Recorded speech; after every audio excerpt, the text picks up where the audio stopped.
Hello বন্ধুরা, কেমন আছেন সবাই? আশা করি ভালো আছেন। আপনারা জানেন আমি এখন ইন্ডিয়াতে অবস্থান করছি। আমি কালকে বাড়ি থেকে আসছি।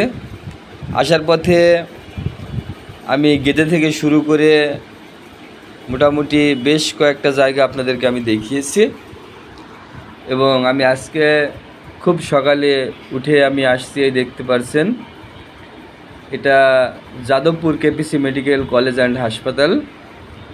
এখানে ডাক্তারি পড়ানো হয় এবং ডাক্তাররা যখন ট্রিটমেন্ট করায় তখন তার সাথে আরও 7-8টা শেষ বর্ষের ছাত্র ছাত্রী নিয়ে ট্রিটমেন্ট করায়।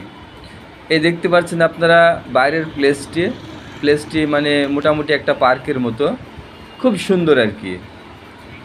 আর আমি আজকে খুব সকাল সকাল আসার একটাই কারণ যে আমার আজকে 2টার সময় ট্রেন আছে। আমি থাকবো না কলকাতায়, কারণ কলকাতায় অনেক গরমে একদম অতিষ্ঠ জনজীবন। প্রতিদিন অন্তত পক্ষে 10-12 কিলো বা 10-12 কেজি ঘাম শরীর থেকে ঝরছে।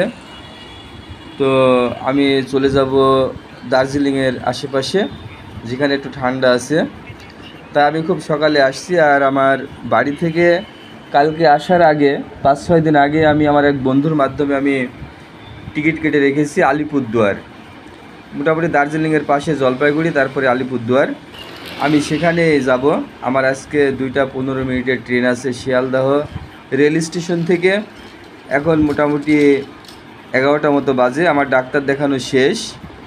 তো আমার সাথে আরও কয়েকজন আছে, তারা অলরেডি এখন ডাক্তার দেখাচ্ছে।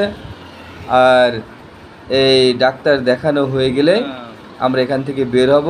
আর আমি একবারে রুমটা চেক আউট করে আসছি, কারণ পিয়ারলেস হাসপাতালের আশেপাশে যেগুলো হোটেল আছে 9টা বাজলে আবার ফের ভাড়া দেওয়া লাগে। আমার তো আজকে রুমের কোনো প্রয়োজন নেই, তাই ব্যাগ ট্যাগ সব কিছু নিয়ে আমি হাসপাতালে চলে আসছি। এখান থেকে আমি ডাক্তার দেখানো শেষ আমার। তো লোকগুলো আসলে আমি এখান থেকে খাওয়া দাওয়া করবো। দেখছেন বাইরের প্লেসটা কত সুন্দর। এটা হচ্ছে একটা খেলার মাঠ, হাসপাতালের ভিতরেই কিন্তু। তো যাই হোক, আসল কথায় ফিরে আসি। আমি হোটেলে খাওয়া দাওয়া করবো, করার পরে আমরা একবারে শিয়ালদহ রেল স্টেশনে যাব। তবে আজকে খুব গরম পড়ছে, মনে হয় কলকাতায় বৃষ্টি হতে পারে। তো আমি যখন শিয়ালদহ স্টেশনে যাব, আমার এক বন্ধুর মাধ্যমে আমি টিকিট কেটে রেখেছিলাম তিস্তা তোরশা এক্সপ্রেস। এই তিস্তা তোরশা এক্সপ্রেস 2টা 15 এই গাড়ি, এবং শিয়ালদহ রেল স্টেশন। পরবর্তী ধাপ আমি যেখানে যেখানে যাই আপনাদেরকে সবগুলো দেখানোর চেষ্টা করব। আপনারা আমার ভিডিওগুলো দেখবেন, লাইক শেয়ার কমেন্ট করে পাশে থাকবেন।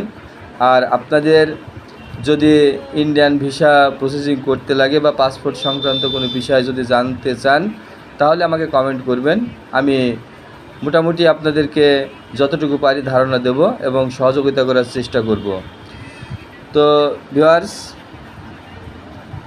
এই আমার টাইম প্রায় হয়ে আসছে। আমার এই যারা কলিগ সাথে আছে তারা হয়তো বের হচ্ছে। তো মোটামুটি